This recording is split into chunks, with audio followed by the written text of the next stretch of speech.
Good question. If you can pull out a chair from this side. We can have a chair here, Can you just on this side, on that corner. Excellent, Chief. Good afternoon, everyone. Thank you very much for joining for another regular daily press conference regarding novel coronavirus from WHO headquarters here in Geneva. Welcome to all journalists present here in the room. I see some new faces. Welcome to WHO. Welcome to journalists who are joining us either online or through phone line. And welcome to everyone watching us on WHO Twitter account. Today with us we have Dr. Tedros, WHO Director General, Dr. Mike Ryan, Executive Director of WHO Health Emergency Program, and Dr. Sylvie Briand, Director for Global Infectious Hazard Preparedness here at WHO. Before I give the floor to Dr. Tedros, we are using the same system as we used on Saturday. It means those who are watching us online, journalists online through Zoom, if you want to ask a question, please click on the raise hand on the right-hand side of your screen. And those who dialed in through phone line, please type *9 on your keypad and you will be put in the queue for questions. As always, we will have audio file and transcript from this press briefing. Dr. Tedros, please. Thank you, Tariq. Good afternoon. As usual, I will start with the latest numbers of coronavirus. As of 6 a.m. Geneva time today, there were 40,235 confirmed cases in China and 909 deaths. Outside China, there are 319 cases in 24 countries and 1 death. The overall pattern has not changed. 99% of the reported cases are in China, and most cases are mild. About 2% of cases are fatal, which of course is still too many. A lot of people are asking, where is the outbreak going? Is it getting better? Is it getting worse? We're doing several things to answer those questions. First, the meeting on research and innovation starting tomorrow will identify some of those questions and chart a path forward. Second, an advanced team of WHO experts has just arrived in China, led by Dr. Bruce Aylward, to lay the groundwork for the larger international team. Bruce and his colleagues will be working with their Chinese counterparts to make sure we have the right expertise on the team to answer the right questions. We're grateful for the many people who have volunteered their expertise from all over the world. In recent days, we have seen some concerning instances of onward transmission from people with no travel history to China, like the cases reported in France yesterday and the United Kingdom today. The detection of this small number of cases could be the spark that becomes a bigger fire. But for now, it's only a spark.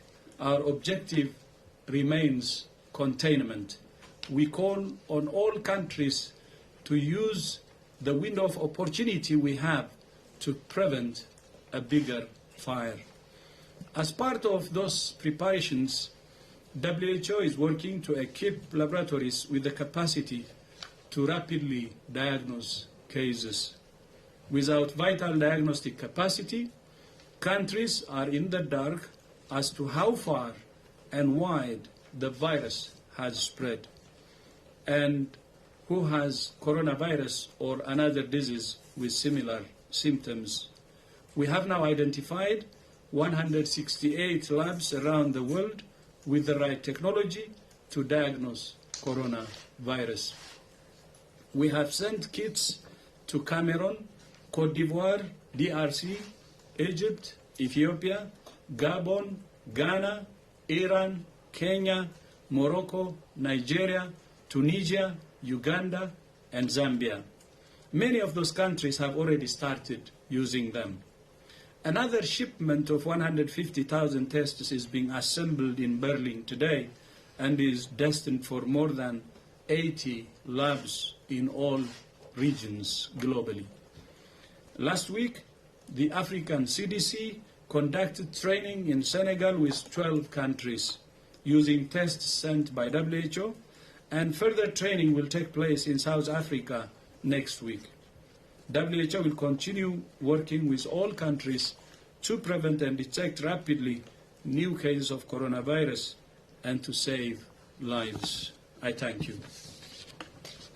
Thank you very much, Dr. Tedros. So we will start immediately with questions. As always, we will start here in a room, and then we will go to our colleagues online. Please, one question per journalist so we can try to take as many as possible. To Mark and Gabriela, please. If you can just take a microphone. Sorry, just here. We have a roaring mic for today. Thank you. Hi. This is Liu from China's Xinhua News Agency. Two questions. Sorry. One question. Okay. Does WHO has any comments on the latest reports that there is a breakthrough in research about the virus? That researchers in Australia, the New South Wales, I guess, they have successfully managed to obtain live virus from the patients instead of synthesize the samples. Does that help in any way to quickly detect the virus and diagnosis, judging from the WHO's point of view? Thank you. They have synthesized the virus? I didn't understand. Question. Can you repeat just the question, please? Yes, there are latest reports from the Australian health authorities from New South Wales. The researchers have successfully managed to obtain a live coronavirus from infected patients instead of synthesize the samples from laboratory. Does WHO know that or had any comments on that? Okay. I think a number of labs have isolated the virus now around the world, so I think, and are actively sharing the virus as well. So it's really important that we have multiple isolations. The sequencing of the virus is very important. It allows us to track the sequence, but being able to isolate the virus itself provides the basis for both therapeutic and vaccine development, as well as the development of diagnostic assays, particularly serology, which we need right now. And having live virus is very important for developing the neutralizing tests and other things we need to test for the presence of the antibodies to the virus, which will allow us to look at population attack rates, not just look at who's been infected and who's been sick, but to potentially look at a broader proportion of the population to see if there are milder cases out there that we're not detecting. So live isolation of the virus allows a huge advance in diagnostics and potential advances in therapeutics and vaccine development. But the virus has been isolated for a good while now, and many labs have done that. The viral culture of the virus in laboratories is indeed a next step, to the normal diagnostic, which is based on PCR. And it's indeed very important, because when you have, for example, the genetic sequence, is like having the ID card of the virus, but not the virus itself. So here, with having the virus in hand, it's indeed much better to make testing and to make probes against therapeutics or vaccines. Thank you. Mark, please. Yeah, Mark works for CDTN. Could you give us an idea of what the priorities are for your team on the ground now in China? And are you satisfied that they will get full cooperation from the authorities there?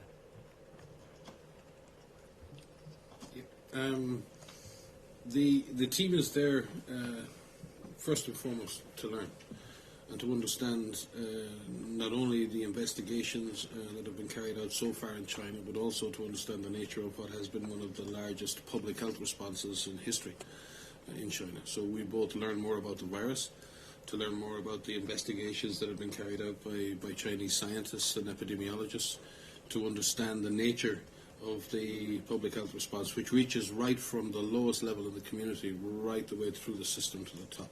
So there are huge lessons to be learned from that experience.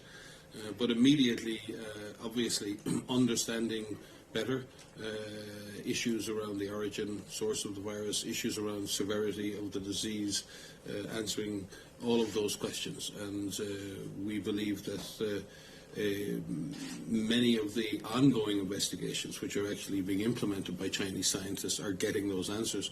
We will be able to, by sending very senior, eminent people, create a collaboration and exchange of ideas that will allow those investigations to be even better. But I think primarily and first and foremost it must be seen that this is an investigation to learn and support China. But also many of those scientists have been collaborating externally and internally. Many of these people actually know each other already. This is not a voyage into the dark. This is going to reconnect with scientists that we're already working with on a day-to-day basis over many, many years. So this is about increasing the levels of cooperation, not establishing cooperation.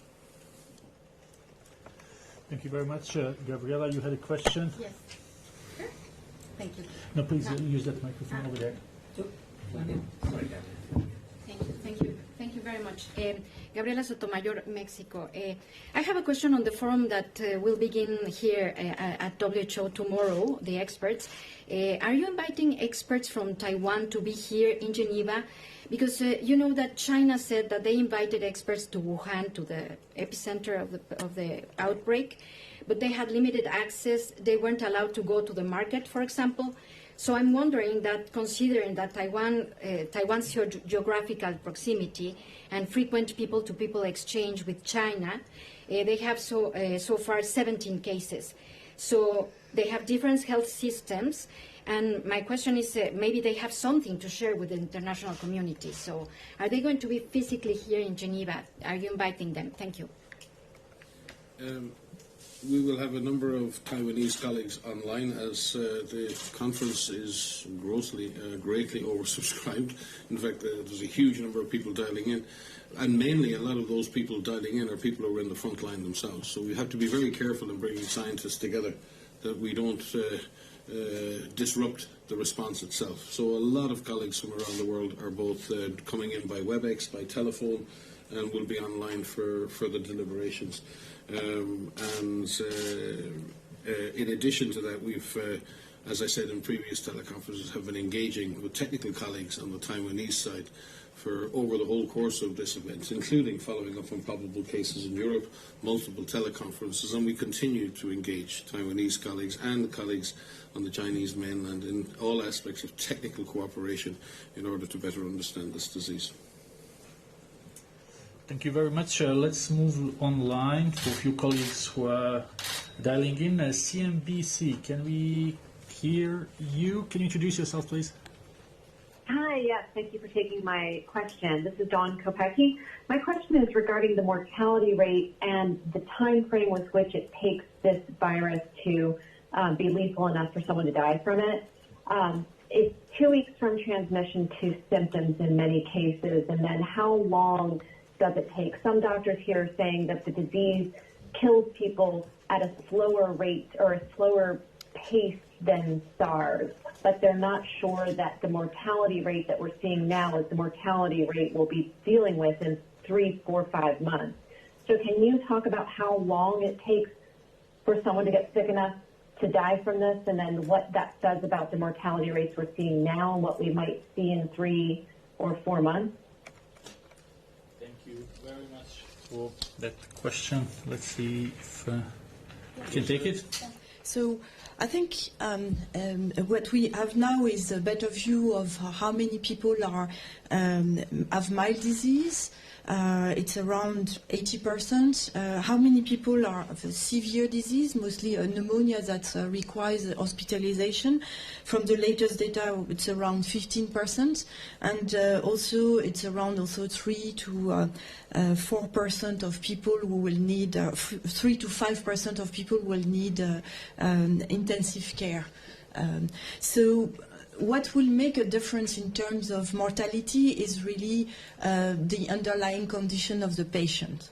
and if this patient will have a very critical illness or not. And this is why people who are transferred to intensive care units may stay much longer in the hospital, because they can receive a very sophisticated care, and therefore it takes some time longer for them not only to recover from this very severe disease, but after ICU, when they are transferred to normal ward, then they need more time to recover as well. So the range of hospitalization may vary a lot depending on the status of the patient and their age and their underlying conditions. When you compare with SARS, we have also to recognize that since SARS, the medicine has done a lot of progress. We have now new technologies such as ECMO that allow also to save more severe patients, and so these technologies are really important as well to explain why people may stay longer in a hospital, because they are benefiting from much better care than maybe what we could afford 2 decades ago. I think it's important in reflecting on that the health system in China is sophisticated and is capable of delivering high levels of intensive care. And when you consider that 90 to 100% of patients in hospital require supplemental oxygen, 20 to 25% of those patients require intensive care, and 5 to 10% of patients may require some form of mechanical ventilation. That's a huge demand on the system. That much, so it's a tremendous achievement that so many patients can be kept alive. But there is a lag, and some of those patients will die, and that's a very unfortunate thing. But again, reflecting on what the Director General has said many times before, imagine this disease establishing itself within a weaker health system, without those capacities, without those capabilities, and that's what we've been calling for. This disease may appear relatively mild in the context of a sophisticated health system. That may not be the case should this disease reach a system that is not as capable as that of China. Thank you very much. Let's take one more from online. We have someone from Montreal in Canada. Can you hear us? Can you introduce yourself? Yes, good morning. My name is Jean-Benoit Leroux. I am with the Canadian Press at Montreal, Canada. If possible, I would like to ask Dr. Briand a question in French. Dr. Briand, j'aurais aimé obtenir des précisions concernant la situation à bord du navire de croisière qui est en quarantaine au large du Japon. Est-ce que vous pourriez m'expliquer comment la quarantaine est appliquée dans une situation comme celle-là? Est-ce qu'on recommence à zéro à chaque fois qu'une nouvelle infection est détectée? Comment c'est géré ce genre de situation-là habituellement? Translate this for everyone. So it's a question about quarantine rules for people on board of a cruise ship. Are we starting always the new quarantine period every time the new infection is being detected? Dr. Briand. Oui, merci pour cette question. Alors, en fait, ce qui se passe à bord de ce bateau, le Diamond Princess, c'est effectivement que quand les cas ont été diagnostiqués parmi les passagers, les personnes qui étaient positives lors du test ont donc été évacuées et hospitalisées sur le continent. Donc, ne sont pas restés à bord. Par contre, les autres personnes qui sont restées à bord du bateau, on leur a demandé donc de rester le plus possible dans leur chambre, dans leur cabine, et s'ils devaient sortir de leur cabine, se munir de masques. Et donc les tests sont faits régulièrement sur ces personnes. Donc normalement, la période de quarantaine devrait se terminer le 19 février, mais on est en train de travailler avec les autorités sanitaires et aussi les personnels qui sont en train de réaliser l'investigation sur le bateau pour voir comment on pourrait aller de l'avant en termes de quarantaine pour à la fois respecter le droit des personnes et leur permettre de pouvoir circuler librement et en même temps s'assurer que le risque de transmission est vraiment minimal, voire inexistant. Donc c'est actuellement les interactions qu'on a avec les autorités sanitaires pour trouver la meilleure mesure possible. C'est juste aussi pour préciser, quand il y a des nouveaux cas, c'est juste les contacts de ce nouveau cas qui commencent encore le 14 jours. Okay? So, c'est pas tout le bateau, c'est quand il y a des autres cas, c'est juste les contacts précoces de cette cas qui commencent encore le 14 juillet. Very quick one in English for rest of the journalists. So currently, so what happens is that the people who were found positive have been hospitalized, so they are not anymore on the ship, and the people who have been contact, I mean the rest of the travelers are checked regularly, and so when a new case is found on the ship, then only the close contact of this person are considered for additional quarantine, but otherwise quarantine for the rest of the travelers is supposed to end on 19 February. Thank you very much for this translation. We'll go back to the room, start with Jamie, then we have Shane, and then one more here. Jamie, can you just please grab that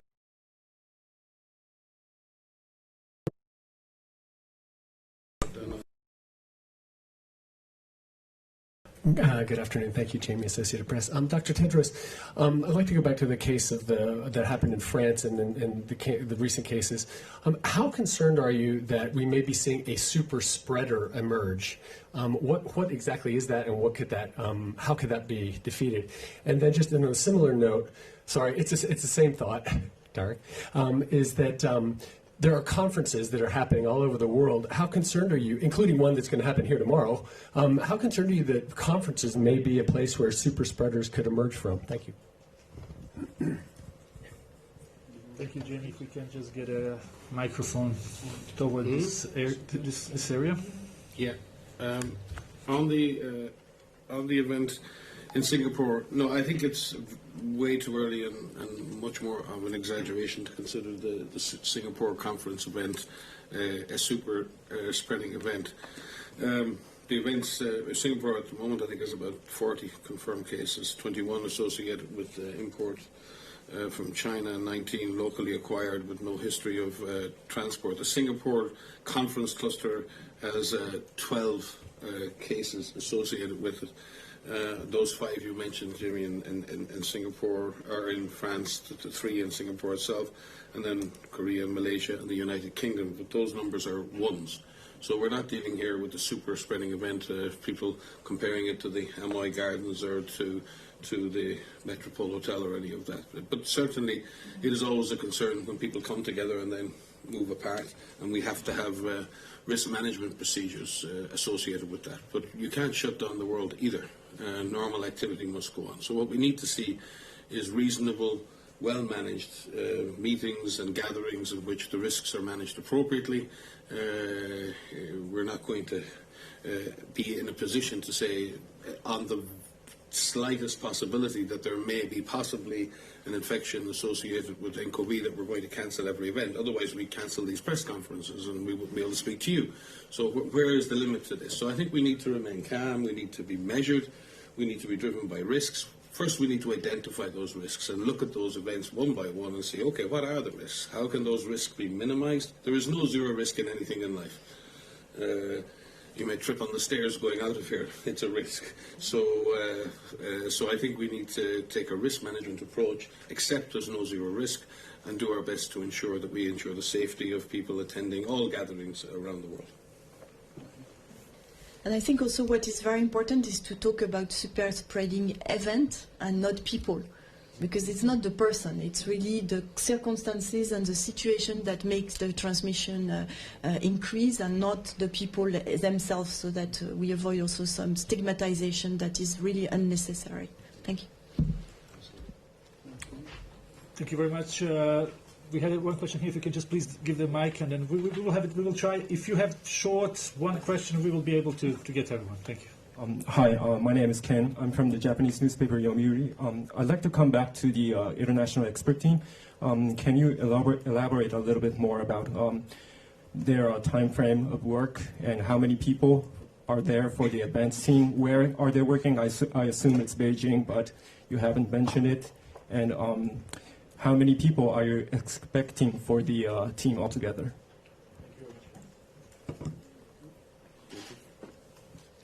The advanced team is already there, and they will prepare everything for the rest of the team. And we hope the rest of the team will join them as soon as possible. And the team could range between 10 and 15. But we're aiming for 10 actually to make it as manageable as possible. So if need be, we can increase, but it will be around 10. So that means additional 7. And where are you working? Of course, they will have a plan. No. Where? They will have a plan. They will organize a plan based on the discussion with their counterparts. What to visit, when to visit, and where to visit, and where to focus, what kind of issues, which unanswered questions to answer, and so on. So we have fully empowered them. We don't want to tell them to do this or that. And that's what we told the advanced team. Because these are experienced people, and they know what to do. So we want them to be really free, empowered, and see things for themselves, and then, tell us, answers to the questions that we still have. So we wouldn't say anything now because they're not like told to say this or to do that, because they have to have a free thinking, and they have to operate with full responsibility and empowerment, and we have fully empowered them. Thank you. Thank you very much. DG, let's go. Shane, you had a question. Please take a mic, please. Then we go to the colleague. Shane from China Central Television. I also have my question is also about the advanced team and the international experts.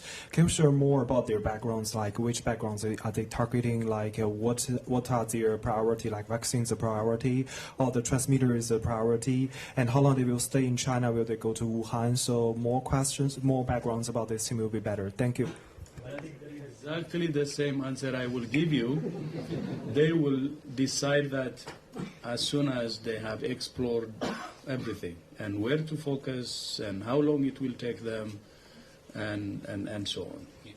They're fully empowered, by the way, and we don't want to treat them as messengers, but experts who are fully powered to operate based on their expertise. Yeah, thank you. Could we just possibly add, because I think it's important that this mission is a joint WHO-China GORN mission. This mission brings together the best of Chinese science, Chinese public health, with the best of the world's science and public health. And we need to let those experts interact. We need to give them the space, the time to interact, to share information, to check the hypotheses of what's been happening, where this is going. So this is a moment for us to step back and let the scientists do their work, and then wait for them to give us the answers they come up with. And we have full faith in our leadership on the ground in doing that. We saw them off yesterday, actually, last night, and that was what we told them. You're fully powered, you're the experts, and we want you to tell us what the challenges are, and working very well with their, of course, counterparts in China. So that's what we told them. Our only message was to just work as experts and see what they can see and recommend what they want to recommend based on the situation they see. And I think that's what you would expect. Thank you. We will take 2 more questions from here. We have 2 more questions here. We have Bloomberg, and then we will go back online. Yes, please. Jing Hao from China Radio International. Good afternoon, Dr. Tedros. So about the Global Research and Innovation Forum, it's a good opportunity to have the experts together. So what's your expectation for this 2 days meeting? And could you mention a little bit more about the program and about the roadmap research? Thank you. Would you like to say? We can. The DG may follow up. He will be addressing the conference and giving the conference its marching orders tomorrow morning. But what we really need to focus on tomorrow, and this is a big gathering, and it's obviously again recognise the tremendous work done both within the Secretariat but with the whole series of external partners, both funding partners, scientific partners, to bring this meeting together. This is an amazing initiative to centralise our knowledge, and we need to be able to identify not only what we know but clearly identifying the gaps. More importantly, what are the specific research priorities, and then how do we accelerate and generate the scientific information for the most needed interventions in diagnostics, medical therapeutics, vaccines, and understanding of the origin of the disease. So the outcome will be a research roadmap which clearly identifies those priorities and identifies a framework for governing that in terms of how are those priorities going to be turned into product profiles, how are those product profiles going to be turned into products, how is that going to be financed, who is going to have access to the products that come from that process, how are we going to ensure equitable access on the basis of need to those products. So this isn't just simply a scientific discourse. There are big issues to do with how that whole process is governed, and the DG has been very clear that we need to have a broader process that defines those outcomes as well, so that the results of this process are available to all. And as you can imagine, the journey doesn't start tomorrow, it's already begun, but bringing everybody together, I think, will give us a leapfrog moment in terms of coherence, priority setting, and then setting that roadmap so we all travel that road together in the coming months. DG? Yeah. Thank you. Tomorrow's meeting, one thing we would expect is, again, they should be free to say whatever they think based on the unknowns we have, but we want them to focus on science. There are some people from some corners who would like to politicize it. I think we have to avoid that. We want scientists who would really focus on the problems and tell us their solutions. So this is science based on evidence, and we're expecting that experts, especially in this area, to join and help us in finding solutions to the unknowns or answers to the unknowns. And that's what I would advise, and I'll repeat it tomorrow. Science is science, and we want them to really focus on that. And politicization will not really help us. This is a common enemy. I said it many times. Let's focus on this common enemy against humanity. It attacks any human being. And that's how we should see the threat, as one humanity against a virus which we don't know very well. And we need to answer the questions in order to fight it better. And in my speech, I said there are cases now, onward transmission that are worrying us. The number of cases are very small, of course. But small cases cannot be a guarantee. Even infection starts from one. And that's why I said it could spark a bigger fire. And we need to use the window of opportunity that we have now. Because if you compare the number of cases in China and the rest of the world, in the rest of the world, I said it earlier, we don't have more than 319 cases, let's say above 300 cases. This is only a window of opportunity. And we should really work hard as one human race to fight this virus before it gets out of control. And that's my message. And the other part is, as you remember, we traveled to Beijing and we had high-level meetings and we agreed on 3 things. And one is the strategy, especially focus on the source, taking serious measures at the epicenter, at the source, that's the Hubei province. Second is sending experts so that the Chinese and international experts can work together to address the unanswered questions. And third is sharing information. But this message is not just for China, it's for the rest of the world too. We have to do all three in all countries, and that's how we can get better response. If there are cases reported, not only in the 24 but others, we have to make sure that to attack at the source, and we have to share experience, and they have to cooperate with WHO. If we need to send experts to other countries, they should be prepared too. So this is a message for the whole world, and a message that this is a common enemy that we can only defeat if we do it in unison and in unity. Thank you. Thank you very much, Dr. Tedros. We have really time for only 3 more questions. We'll go to Bloomberg first, and then we'll go with 2 questions online. Thank you. Thanks for squeezing in my question. It's Hugo Miller, Bloomberg News. There was a study out that concluded January 29th that was published today in China. It's from a pulmonary disease specialist. I think his name is Zhong Nanzhan, forgive my pronunciation. But he said that he concluded that the incubation period, which I think we've days, could easily be as long as 24 days. So the question I have for you is whether that, having absorbed that, whether you're considering changing your recommendations on quarantine periods, be it on a cruise ship, be it wherever around the world, by up to another further 10 days. Thank you.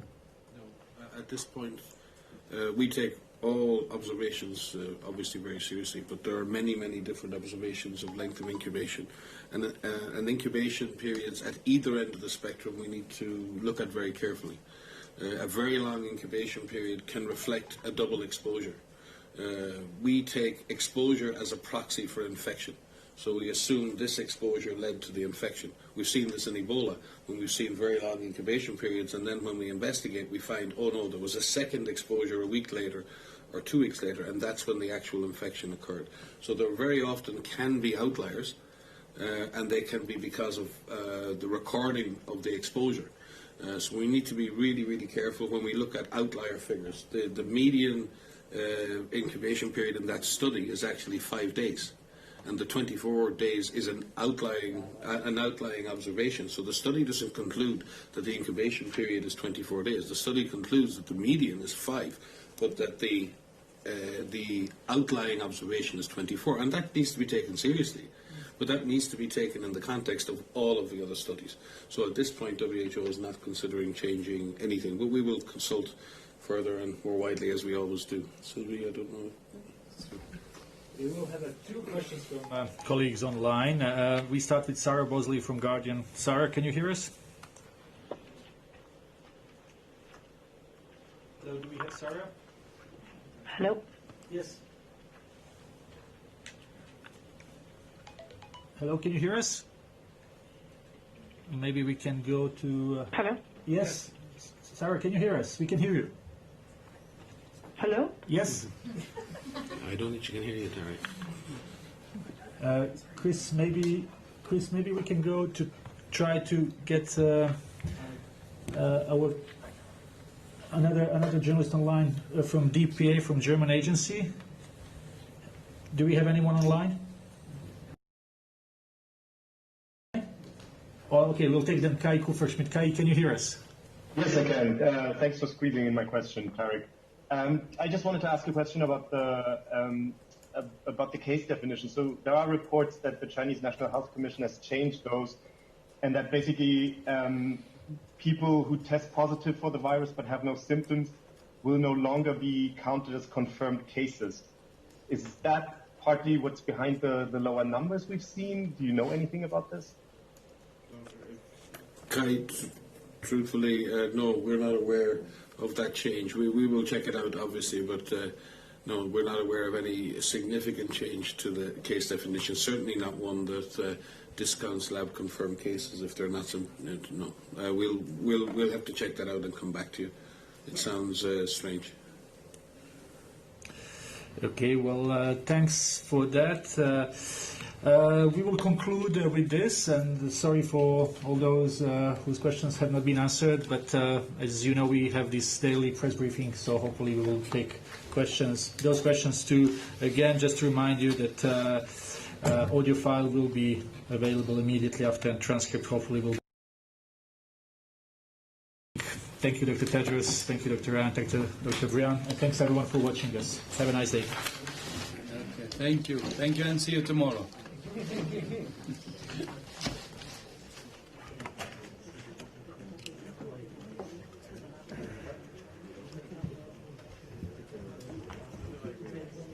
Oh yeah, last week.